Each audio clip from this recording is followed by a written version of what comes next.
ধর্ষিত, আমি three piece পরেও ধর্ষিত, আমি শাড়ি পরেও ধর্ষিত, আমি আসিয়া, আমি ফ্রক পরেও ধর্ষিত, আমি 8 বছরেও ধর্ষিত, আমি 80 বছরেও ধর্ষিত।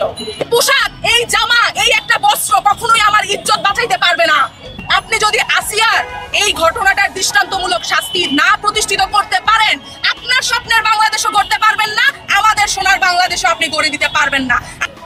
আমি নারী হিসেবে লজ্জিত, আমি বাংলাদেশ হিসেবে লজ্জিত, আমি বাঙালি জাতি হিসেবে লজ্জিত। আমি আজকে আসার সময় খেয়াল করছিলাম মার্কেটগুলোতে প্রচন্ড ভিড়, ঈদের জামা কিনে দিচ্ছে বাপ ভাইরা তাদের মা বোনদেরকে। আপনারা তো সবাই জানেন গতকাল সিএমএইচে দুপুর 1টার দিকে আসিয়া মারা গেছে। আর আসিয়ার মৃত্যুর কারণে অনেক জায়গায় মোটাল মিছিল হয়েছে, এছাড়া অনেকে অনেক কথাই বলছে, এছাড়া উপদেষ্টারা কথা বলছে। গতকাল রাতের দিক দিয়ে আসিয়ার জানাজা পড়ানো হয়। গতকাল সিএমএইচ থেকে আসিয়ার কফিন নেওয়া হয় তেজগাঁও পুরাতন বিমানবন্দরে, সেখান থেকে সেনাবাহিনী হেলিকপ্টারে তার মরদেহ যায় মাগুরা। সন্ধ্যা 7টার দিকে শহরের নোমানী ময়দানে জানাজা শেষে শ্রীপুরের সোনাইকুণ্ডিতে আসিয়াকে দাফন করানো হয়। আর অন্যদিকে রাতে শিশুটিকে ধর্ষণের ঘটনায় অভিযুক্ত যারা ছিল তাদের বাড়িতে আগুন দিয়েছিল বিক্ষুব্ধ জনতারা। এখন আসিয়ার এই ঘটনায় অনেক জায়গা থেকে মশাল মিছিল বের করা হয় এবং অনেক জায়গা থেকে মিছিল বের করা হয়। এখন আসিয়ার এই ঘটনায় এই নারী কি বলতেছে তা একবার শুনে যান। ভাইদের উদ্দেশ্যে, বাংলাদেশের ছেলেদের উদ্দেশ্যে আমি বলছি, মা বোনদেরকে আপনারা জামা কিনে দিচ্ছেন, ঈদের জামা। আপনার বোনের, আপনার আসিয়ার যদি ইজ্জতই না থাকে, ওই ঈদের জামাটা কেন পরবে বলেন তো ভাই? আমার মাকে আমি জামা কিনে দিচ্ছি ঈদের, আমার 80 বছরের মাও বাংলাদেশে সেফ না, আমার 8 বছরের আসিয়া বোনটাও বাংলাদেশে সেফ না।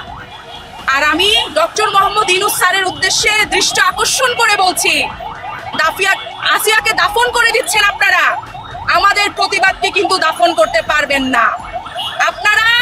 আমরা যখন জুলাইয়ের আন্দোলনে যাই, আমার শহীদ বন্ধু আমাকে বলে গিয়েছে, আমাদের ঢাকা শহরের অলিতে গলিতে অনেক পোস্টারে লেখা দেখবেন, লেখা আছে শহীদদের বক্তব্য, সেখানে লেখা ছিল আমার বাবা। বন্ধুরা, এই মেয়েটি যে কথাগুলো বলতেছে এই বিষয়ে আপনাদের কি মতামত অবশ্যই জানাবেন, এবং মেয়েটির কথার সাথে আপনার কি একমত নেই তাও জানাবেন। নেই, আমার একটি বোন আছে, তোমরা সবাই আমার বোনটাকে দেখে রেখো। আমরা এই আসিয়াকেই দেখে রেখেছি, আজকে আসিয়ার দাফন হচ্ছে রাত 10টায়।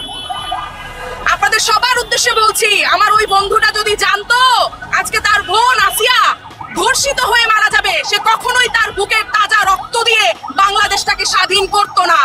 তো বন্ধুরা, এই মেয়েটা যে কথাগুলো বললো সেগুলো হলো বাস্তব কথা। বন্ধুরা, আজকে দেখেন 8 বছরের একটা মেয়ে 80 বছরের মা পর্যন্ত দর্শন হইতেছে। তো এইসব কাহিনী হইলে যদি শহীদ ভাইরা জানতে পারতো তাহলে কখনই নিজের রক্ত দিয়ে দেশটা স্বাধীন করতো না জীবন। তারা শুধুমাত্র রক্ত দিয়ে দেশটা স্বাধীন করছে যাতে সামনের প্রজন্ম মানুষগুলো তারা নিরাপত্তা এবং স্বাধীনভাবে চলতে পারে। যদি এইটা না হয় তাহলে তাদের রক্ত দিয়ে দেশটা স্বাধীন করার মানে কি?